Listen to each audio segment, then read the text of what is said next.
tout le monde, c'est Audrey Mac pour les vitamines du cœur.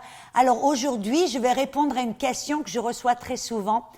Les gens me demandent, Audrey, est-ce ok de prier pour mon chat ou pour mon chien? Il est malade, il y a un problème de ceci ou de cela. Alors, moi ce que je pense, c'est que oui, bien sûr, j'ai pas de chapitre et de verset spécifique qui dit tu peux prier pour ton chien ou ton chat, mais j'ai remarqué que Dieu aime les animaux. Ce sont ses créations, n'est-ce pas?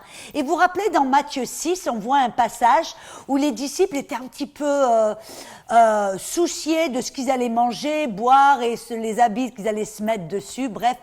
Et puis Jésus, c'est ce qu'il leur a répondu. Il leur a dit, mais regardez les oiseaux du ciel. Ils ne moissonnent pas, ils ne tricotent pas, ils ne récoltent pas, et pourtant votre Père les nourrit. Et quand il y en a un qui tombe, eh bien votre Père le sait. Alors ça me montre que Dieu aime les animaux, n'est-ce pas? Il veut en prendre bien soin. Et vous savez, j'ai aussi découvert un verset dans le livre des Proverbes, qui est le livre de la sagesse, où il dit que le juste prend soin de son bétail ou de ses animaux. Et donc, on est appelé à prendre soin des animaux qui nous appartiennent. Mais moi, je vous dis que ce soit un chat ou un chien. Peut-être vous avez un cheval ou un bœuf. Bref, tous les animaux, s'ils vous appartiennent, alors prenez-en soin. Et ça veut dire aussi, je pense que vous pouvez prier pour eux et sur eux. Et vous savez, moi, ça m'est arrivé, j'avais, en fin de compte, adopté une petite chienne du... C'était un endroit où ils avaient des chiens pour l'adoption et on est allé pour prendre et on a trouvé cette petite chienne. Son nom c'était foi en anglais, Faith. Et les personnes nous ont dit, ben, cette petite chienne, elle a une maladie du cœur, elle a les vers du cœur, je sais pas comment, si c'est la même chose en français, mais bref, elle dit pour sa vie entière, elle ne va pas courir, elle va être très lasse, toujours fatiguée, puis il va falloir lui faire un traitement presque tous les mois. Et il va falloir nous la ramener tous les mois pour lui faire des piqûres, bref. Et donc, ben, j'ai eu un petit peu pitié de cette petite chienne parce que tous les autres animaux avaient été adoptés, puis elle était là, elle restait toute seule. Et moi, j'ai dit, oh.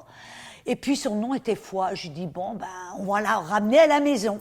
Je l'ai ramenée à la maison et puis, effectivement, elle était toujours lasse. Elle était toujours couchée là. Elle voulait jamais courir. Elle était toujours penaude. Et puis, moi, j'ai eu l'idée, je dis, ben, je prie pour les gens toujours, et puis ils reçoivent la guérison. Eh bien, moi, je vais prier pour cette petite chienne. Alors, j'ai imposé mes mains sur elle. J'ai parlé à son cœur. J'ai dit, cœur, je te commande d'être guéri. J'ai commandé à ces vers qui tuaient son cœur de partir de son cœur, de partir au nom de Jésus. C'était une prière toute simple. Et puis, vous savez, le lendemain, tout d'un coup, la petite chienne, elle avait repris du poil de la bête, le poil de la bête, pardon, façon de parler, amen. La porte était ouverte, tout d'un coup, woum, elle est sortie de la maison en courant. Oh, j'ai dû lui courir derrière et j'arrivais presque pas à la rattraper, elle courait si vite. Et puis elle était partie chez le voisin, j'ai dû aller la trouver, bref. Et puis je me dis, mais qu'est-ce qui s'est passé à cette chienne? Et puis je me dis, ah, elle est guérie. Ah, c'est marrant, vous voyez. Et puis, elle s'arrêtait pas de courir, et puis elle sautait, et puis elle était complètement transformée. Et puis même, ça m'est arrivé de prier, il y avait une petite chatte qui appartenait au voisin, et puis elle s'était fait déchiqueter la tête, et puis elle était venue là, avec la tête en sang. Et puis j'ai eu pitié d'elle, et puis elle est venue, et puis la même chose, vous savez ce que j'ai fait? J'ai prié sur elle, j'ai imposé les mains sur elle, et puis le lendemain, sa tête, hop, la plaie s'était refermée, et puis elle avait arrêté de saigner, était complètement guérie. Puis en fin de compte, cette petite chienne, cette petite chatte appartient au voisin, mais maintenant elle nous a adoptés.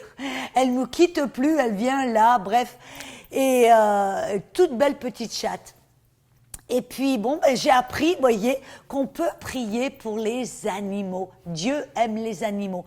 Alors, je veux vraiment vous encourager, vous voyez, si vous avez un animal quelconque, ben, vous priez pour eux, imposez la main, parlez à la maladie. Parce que vous savez, le fait et la vérité, c'est que la même puissance qui a ressuscité Jésus-Christ des morts demeure en vous.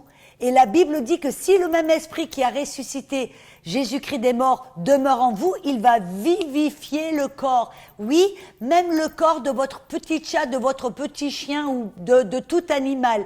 Et je veux vous inviter, attention, attention, attention mes amis, ne m'envoyez pas des emails en me demandant de prier pour votre chien, votre chat, votre animal, votre crocodile ou peu importe. Non, vous priez pour eux. La puissance du Saint-Esprit demeure en vous. Alléluia. Soyez audacieux. N'ayez pas peur. Faites-le. Et vous allez voir que ça marche. C'est puissant parce que vous savez ce que j'ai découvert? Les animaux n'ont aucune incrédulité.